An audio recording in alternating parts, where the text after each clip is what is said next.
Sidang peninjauan kembali dalam kasus pembunuhan Eki dan Vina dengan pemohon Sakatatal telah selesai di tingkat Pengadilan Negeri Cirebon pada Kamis 1 Agustus dan selanjutnya putusan PK akan dibuat oleh Hakim Mahkamah Agung. Sidang peninjauan kembali atau PK dalam kasus pembunuhan Vina dan Eki dilanjutkan pada Kamis 1 Agustus dengan agenda pemeriksaan ahli Profesor Mudzakir. Dalam pernyataannya, pakar hukum pidana dari Universitas Islam Indonesia ini mengatakan semestinya peradilan anak mengutamakan mediasi meski dalam dugaan kasus pembunuhan berencana sekalipun. Selain itu, peradilan anak bisa digelar setelah peradilan dewasa agar tidak menjadi jebakan bagi kasus yang berkaitan. Bagaimana perkara yang besar pembunuhan berencana dibuktikan dengan cara pembuktian anak. Padahal anak ketika peradilan anak itu sebagian diantaranya di situ adalah boleh dilakukan mediasi, damai dan sebagainya boleh, meskipun kejahatan berat sekalipun.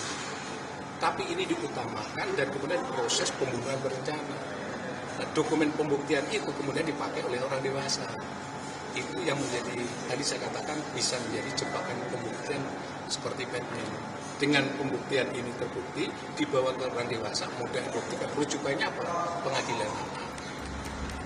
Mudzakir menjadi ahli terakhir yang dihadirkan kuasa hukum pemohon. Setelah melakukan serangkaian pemeriksaan terhadap 10 bukti baru atau novum, serta pendalaman terhadap 11 saksi fakta dan 6 ahli, sidang PK dinyatakan selesai di tingkat Pengadilan Cirebon. Adalah majelis hakim dari Pengadilan Negeri Cirebon, bukan majelis yang memutus perkara ini. Karena yang memutus perkara ini adalah Mahkamah Agung, seperti itu ya. Yang dia saya nyatakan selesai dan ditutup. Usai persidangan, kuasa hukum Sakatatal menyatakan semua saksi fakta dan ahli telah membuktikan bahwa peristiwa yang menewaskan Vina dan Eki pada 27 Agustus 2016 adalah kecelakaan lalu lintas tunggal. Namun, dalam penyidikannya telah dilakukan berbagai upaya rekayasa, sehingga kasus ini ditangani sebagai kasus pemerkosaan dan pembunuhan. Kuasa hukum juga telah memanggil 5 penyidik Polres Kabupaten Cirebon yang membuat laporan awal tentang kecelakaan lalu lintas, tetapi mereka tidak dapat hadir. Dan kita sudah memanggil ke-5 penyidik di Polres Sumber, dan mereka tidak hadir.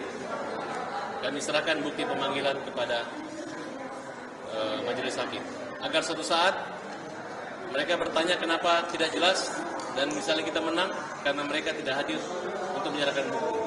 Mereka hanya berlindung daripada satu keputusan hakim yang kita anggap ada kekeliruan yang nyata.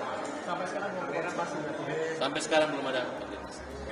Sementara, Jaksa Penuntut Umum dari Kejaksaan Negeri Cirebon sebagai pihak termohon menyatakan setelah melalui serangkaian pemeriksaan tetap menolak 10 novum dan berkeyakinan bahwa kasus ini adalah kasus pemerkosaan dan pembunuhan.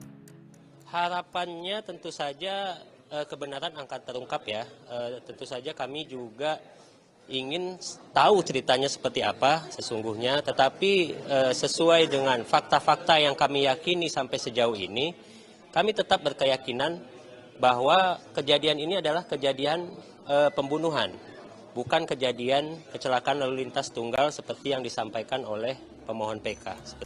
Putusan atas permohonan peninjauan kembali akan dilakukan oleh Mahkamah Agung. Tim Liputan CNN Indonesia, Cirebon, Jawa Barat.